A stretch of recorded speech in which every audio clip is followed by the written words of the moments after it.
Got him. Hey, you up yet? Oh no, my agent can't know I'm bad-mouthing the movie and praising the other show as better.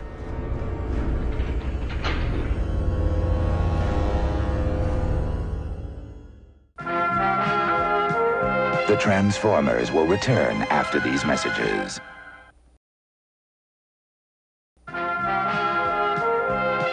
We now return to the Transformers. I must use my powers of disguise to blend in. Autobot, transform!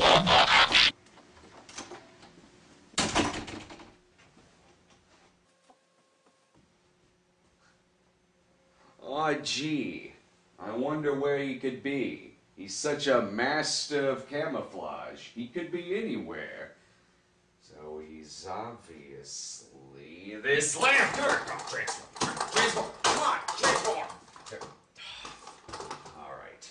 Well, if you're in here, just be downstairs in a little bit.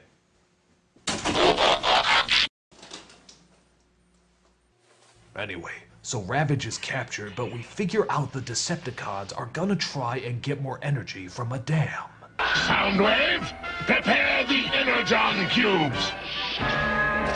So as you can see, they're being attacked by Cubans. Oh, come on, that joke killed on Cybertron. So Starscream uses one of his deadliest weapons, a slingshot. Wow, I think the only thing we did make a toy out of was the actual toy. Which of course upsets Megatron.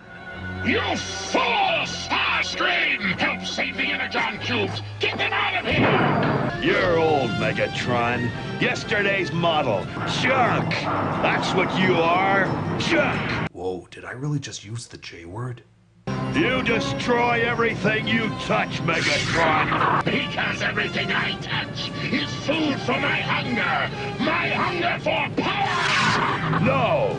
I'm going to end your hunger once and for all. Almost trying, but almost doesn't get the job done. You can't stop me! You might be thinking to yourself these punchy one-liners go just a hint too long in this show. But actually, believe it or not, this was the edited version. Here's the longer cut. You destroy everything you touch, Megatron! Because everything I touch is food for my hunger! My hunger for power! No! I'm going to end your hunger once and for all. My hunger is a hunger that can never be filled! Then I'll fill your hunger's hunger with the hungry taste of victory. Victory for my hunger's hunger, which hungers for the hungry taste of the hunger's hunger that hungers at the belly of all those who hunger for hunger's hunger. I can't think of any more sentences with the word hunger in them. That's why you suck. Die! The Autobots come to my aid, as well as Big Shock, Pussy Pillow here. Easy, Spike. Oh dear. Oh, I should have caught that. Yes, that looks very suggestive. Yeah, we're not doing the children's syndication route without that scene being edited. I am deeply ashamed. You know, oddly enough, playing that isn't helping. Meanwhile, Starscream and Megatron bitch at each other again like a senile couple. I never did understand why he didn't just propose. Testing the Energon cubes! They work! Of course they work! You didn't know. You never tested them. I proved it! You only proved your defective mentality! You've set us back! Not even his cookies can get him out of this one. With just a dash of Starscream!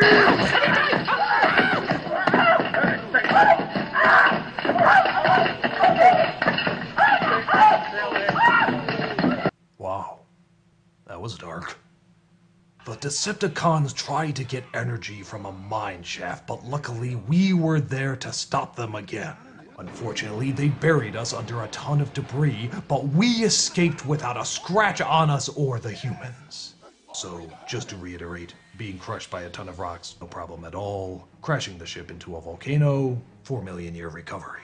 It is important to know this, if not, it would sound incredibly stupid. This leads to our conclusion in part 3.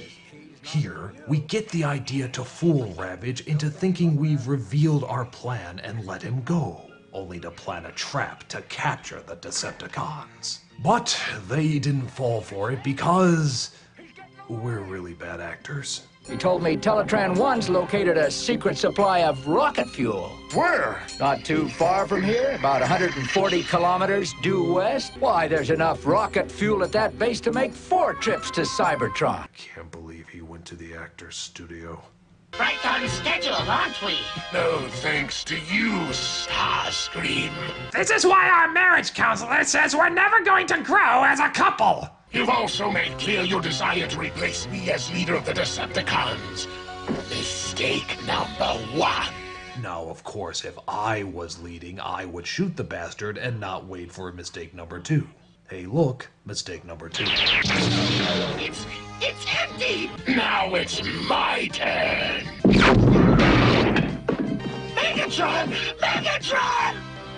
We attack the rocket base at sunrise. And yet, he still lets him stay. You know, I'm aware of the phrase, keep your friends close and keep your enemies closer. Me, personally, I'm a fan of keep your friends close and kill the son of a bitch who's been betraying you every single chance he gets. It is the Autobot way.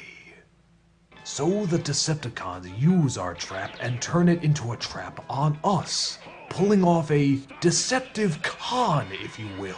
Seriously, I don't know how we didn't put together they were going to be the bad guys with that name. I mean, I'm so embarrassed. They use this time to get enough energy to head back to Cybertron while we prepare to make our final stand. Space cruiser fueled and ready for departure. Prepare for blastoff! You know, it just hit me.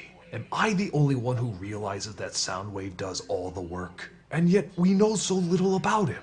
I mean, doesn't someone with that intelligence and passion have any dreams?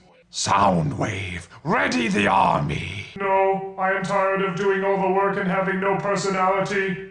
I want a story arc, something that gives me depth. I want a romance, yes, a romantic comedy, perhaps a relationship with the Toaster. The Toaster can be stuck up and high class. I will be quirky and getting into all sorts of antics. At first she doesn't like me, but then she admires my silly charm. We get to know each other better, but then she discovers I was keeping a secret the whole time. I tried to explain I held this secret because I love her, but she is too emotional and filled with hate, so she decides to marry this snob.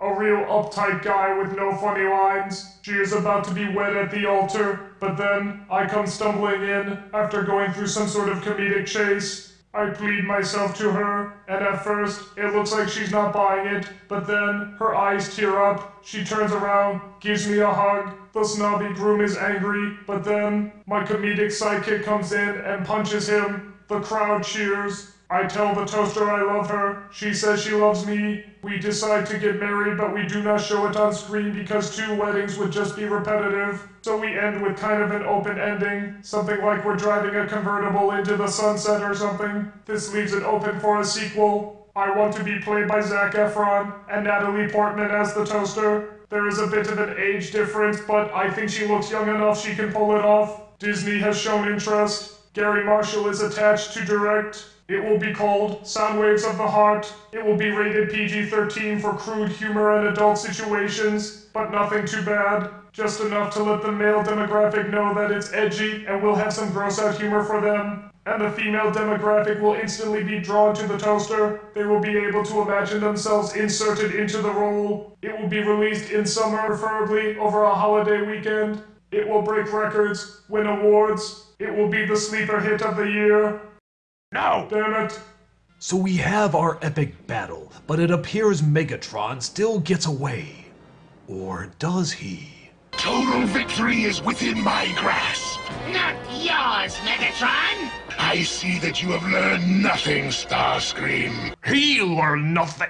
If there was a book about how to learn nothing, your picture would be on the back of it. I can't believe we lost Cybertron to these bozos. And my time is now! But one of our Autobots sneaks aboard and sets the ship to fly into the ocean. sinking them into the very depths. Ready, Spike? It's almost time to blast off. I'll be right there, Prime. One more thing. I sure am glad we don't have to worry about Megatron and all those Decepticons anymore. Yeah, you may want to put a ... after that, kid.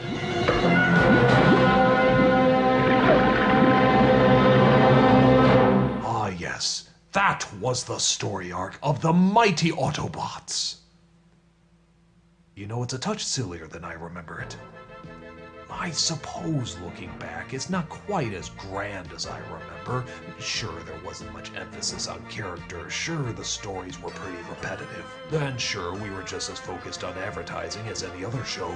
But you know what? We still created something all our own.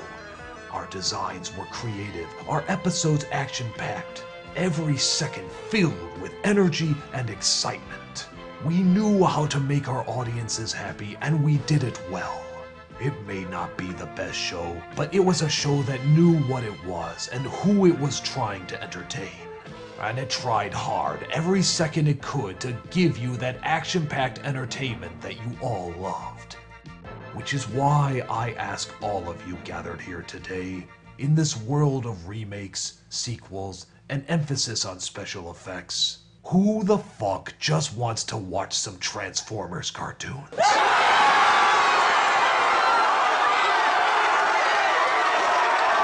Hell fucking yeah.